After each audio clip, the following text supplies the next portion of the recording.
Hello and welcome to Wealth with Yasma, where we turn financial struggles into success. This channel is your one-stop destination for practical, no-nonsense financial advice. Our mission is simple: to empower you with the knowledge you need to take control of your financial future. Today, we're tackling a topic that's crucial to your financial health: credit score repair. Your credit score is more than just a number. It's a reflection of your financial responsibility, and it can impact everything from your ability to secure a loan to the interest rates you're offered. A good credit score can open doors, while a poor one can close them.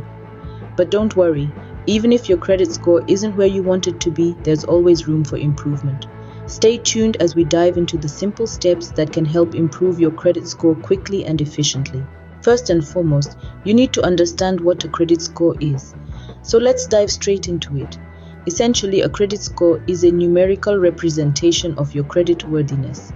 Think of it as your financial report card, ranging from 300 to 850, the higher the better. It's calculated based on several different factors. These include your payment history, which accounts for about 35% of your score. It's simple. If you pay your bills on time, your score goes up.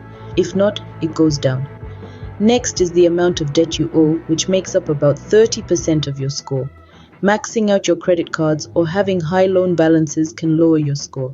But don't worry, we'll talk about reducing debt in a later scene. The length of your credit history also plays a part, contributing to about 15% of your score. This is why it's beneficial to start building credit early. But remember, it's never too late to start. The last 20% is split between new credit and the types of credit used. Opening many new accounts in a short period can be risky and lower your score. Similarly, having a diverse credit portfolio can be a good thing, as it shows lenders you can handle different types of credit. Now, why is this score so important?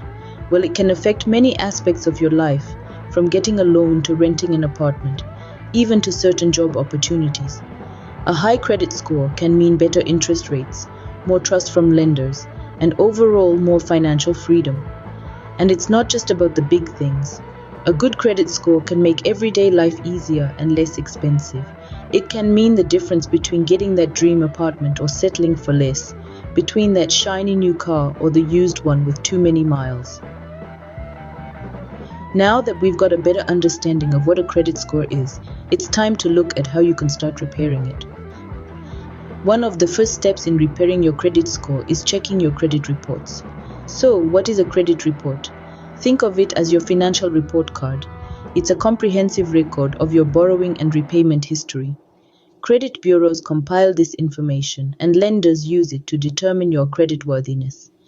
Now, how do you get your hands on one of these reports? Well, you're entitled to a free report from each of the 3 major credit bureaus every 12 months. You can request these reports online through annualcreditreport.com. What's in this report, you ask? It lists your personal information, credit history, inquiries about your credit, and any public record information. It's crucial to examine these reports regularly because errors can sneak in. Things like incorrect balances or accounts that aren't yours. Regular checks can help you spot these inaccuracies early.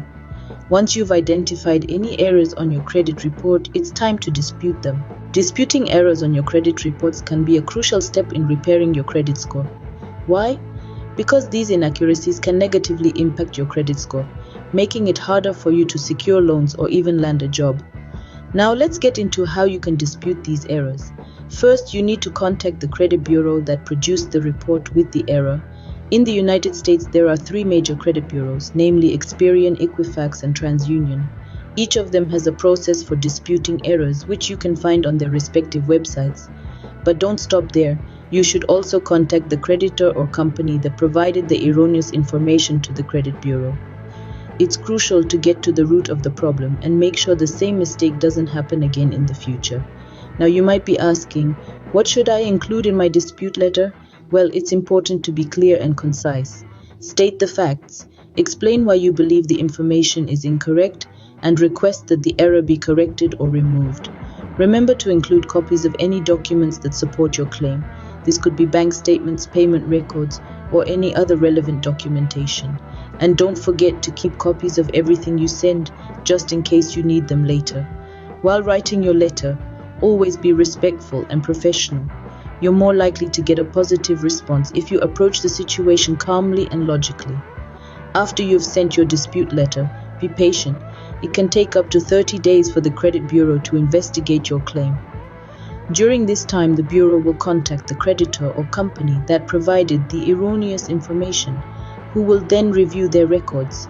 If they agree that a mistake has been made, they must notify all 3 credit bureaus so the information can be corrected. If the dispute is not resolved to your satisfaction, you can ask to include a statement of dispute in your credit report. After you've successfully disputed any errors, it's time to focus on reducing your debt. Reducing your debt is another effective way to improve your credit score. Now, you might be thinking, how do I do that?